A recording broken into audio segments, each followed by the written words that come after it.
सहारनपुर किस लिए आए हैं, किस तरह की मीटिंग हुई है और क्या डिसीजन लिए गए हैं, और ये कहें कि हम लॉकडाउन 4 जो अब शुरू हुआ है कि क्लासेस खत्म होगी और परीक्षाएं शुरू हो गई, तो इस परीक्षा में पुलिस कैसे खड़ी उतरेगी? देखिए, सहारनपुर आने का मकसद, ये मेरा पहला भ्रमण है एडीजी मेरठ जोन का पद संभालने के बाद।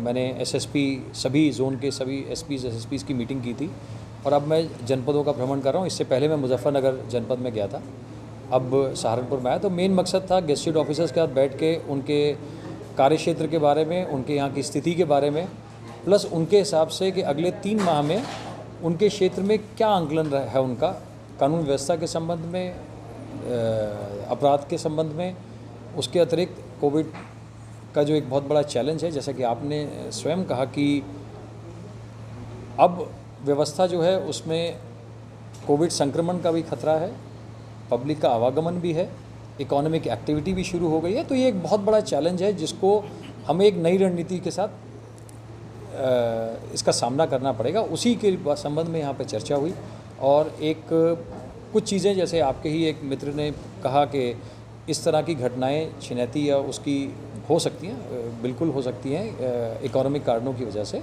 तो उन परिस्थितियों का आकलन कर ऐसी बेल्ट को चिन्हित करने के लिए एसएसपी साहब अपनी टीम के साथ बैठेंगे, ये लोग चिन्हित करेंगे और उसी के हिसाब से के सामने हम कहें कि सबसे बड़ी प्रॉब्लम इस वक्त अपराध को रोकना भी है, और लॉकडाउन फोर्स हुआ तो बहुत तेज़ी से कोरोना पॉजिटिव के मामले भी बढ़े हैं, तो वो भी एक बहुत बड़ी चुनौती है। वही लोगों को सोशल डिस्टेंसिंग में रखना बहुत बड़ी चुनौती है। तो इन सभी परीक्षाओं में कैसे खड़े होते हैं? नहीं, देखिए, ये इसमें इस परीक्षा में पूरा प्रशासन एकजुट है, केवल पुलिस ही नहीं, प्रशासन के बाकी संघ, सभी अंग, जिसमें मजिस्ट्रेट्स और जिसमें हॉस्पिटल्स, बाकी सभी लोग एकजुट हैं। और ये आप लोग के सहयोग से और पब्लिक के सहयोग से ही होगा। आप लोगों ने जितना अब तक इतने दिनों में पब्लिक को सेंसिटाइज़ किया है, प्रशासन ने जितना सेंसिटाइज़ किया है, प्रशासन ने अपने लोगों को ट्रेन किया है, पुलिस ने अपने लोगों को ट्रेन किया इससे डील करने के लिए, इन्हीं सब की हेल्प से हम इससे आगे भी चुनौतियों से लड़ेंगे। अपराध नियंत्रण कानून व्यवस्था हमेशा से रहा है। यस, ऑफ कोर्स, पिछले 1.5 महीने में कोविड संक्रमण के कारण वो थोड़ा सा एक बैकसीट पे आ गया था, लेकिन अब क्योंकि फिर से वही नॉर्मल सी लौट रही है और पब्लिक का आवागमन, इकोनॉमिक एक्टिविटी की शुरुआत हो चुकी है, तो हमें अपना उस रोल को पुनः करना होगा। जैसे हम पूर्व में रणनीति बना के करते आए हैं, केवल बदले हुए परिप्रेक्ष्य में उसमें उन चीज़ों को अपने संज्ञान में लेके हम एक नई रणनीति बनाएंगे। सर, धार्मिक स्थल की बात की जाए, कितने जा रहे हैं धार्मिक स्थल की, तो यहाँ से यूपी बॉर्डर भी पड़ता है, हरियाणा दिल्ली मार्ग से गुजरने वाला मार्ग है, और बात की जाए तो काफ़ी भीड़, संभावना है कि काफ़ी भीड़ आएगी, तो उसको लेकर पुलिस प्रशासन की ओर से किस तरीके की व्यवस्था? देखिए, आज हम एग्जैक्टली यही चीज़ कर रहे थे कि अगले 3 महीने में ऐसे कौन कौन से आयोजन हैं जिनमें भीड़ आ सकती है और उसके लिए हम कैसे करेंगे। तो ये चीज़ें आज हमने कुछ चिन्हित की हैं। अगले 3 माह में वे अलग, हर जनपद में अलग आयोजन, मतलब देखिए, कुछ जनपदों में कोई एक त्यौहार में ज़्यादा भीड़ आती है, किसी जनपद में दूसरे में आती है। तो यहाँ पर मुजफ्फरनगर का अलग लिस्ट था, यहाँ का थोड़ा सा अलग लिस्ट है। तो एक बार क्योंकि हमने उसका आंकलन कर लिया है, हमको आइडिया है कि क्या है, तो जनपद स्तर पे एक कार्य योजना बनेगी। उसके बाद डीआईजी साहब हम लोग बैठेंगे और उसको फिर फाइनली उसके लिए जिन जिन रिसोर्स की ज़रूरत है हम प्रोवाइड करेंगे। खाकी कोरोना से बचे रहें, तो इसके लिए क्या प्रिकॉशंस आपने जारी किए? देखिए, मेरे को बड़ी खुशी हुई देख के कि कप्तान साहब ने यहाँ पर जो कर्मचारियों को संक्रमण से बचाने के लिए जो मास्क की व्यवस्था, सैनिटाइज़र की व्यवस्था, प्लस पुलिस लाइन में और सभी घरों में डिसइंफेक्ट करने की व्यवस्था की है। ये एक बेसिक मिनिमम है जो करनी चाहिए और जिसकी वजह से अभी तक आप देखेंगे सभी के प्रयास से सहारनपुर में एक अच्छा माहौल रहा है और एक स्थिति भी अच्छी संभली हुई है।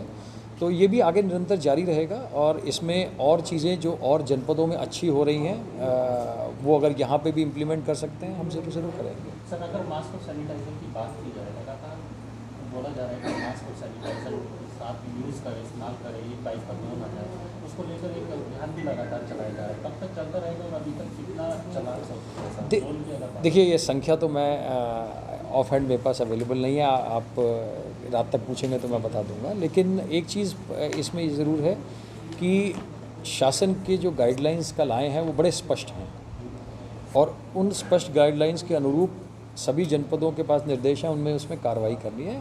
जैसा आपने कहा, कंटेनमेंट जोन के लिए अलग मापदंड हैं, बाकी जोन्स के लिए अलग मापदंड हैं, तो बिल्कुल उन्हीं के अनुरूप कार्रवाई की जाएगी। और जैसी कार्रवाई अभी तक बाकी जनपद करते रहे और बहुत ही अच्छी कार्रवाई, आप खुद मानेंगे कि बहुत ही अच्छी परफॉर्मेंस रही है इस जनपद की, और मुझे आशा है कि ये जनपद ये कार्रवाई आगे भी चलती रहेगी। जेलों से जो कैदी छोड़े गए थे कोरोना के चलते, तो उनको वापसी लेने का क्या प्लान है या फिर अभी वो बाहर है?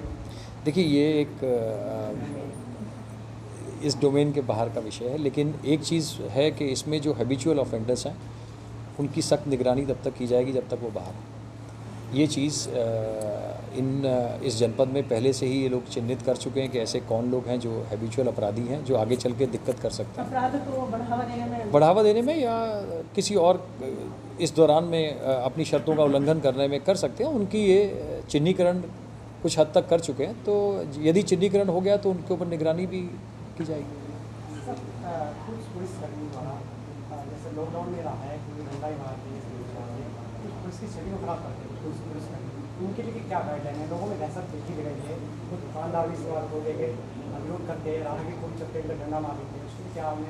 नहीं, देखिए आप कुछ प्रकरणों की बात कर रहे हैं, बट आप देखिए तो अधिकांश जगहों पर, अधिकांश क्या मैं कहूँगा 99.9% टाइम पुलिस ने वाकई पुलिस क्या प्रशासन के सभी अंगों ने 24/7 मिलके बहुत ही अच्छा, बहुत मेहनत से कार्य किया है, और समय समय पर गेस्टेड ऑफिसर हमारे एसएसपी साहब, डीआईजी साहब सारी फोर्स को सेंसिटाइज करते हैं कि कैसे लोगों से डील करना है। और उस सेंसिटाइजेशन का फ़र्क यह है कि आप देखें तो ऐसी मतलब आपको ऐसा नहीं मिलेगा कि ऐसी घटनाएं हो रही हैं, तो कहीं ना कहीं वो सेंसिटाइजेशन, वो ब्रीफिंग मदद कर रही है और ये आगे भी चल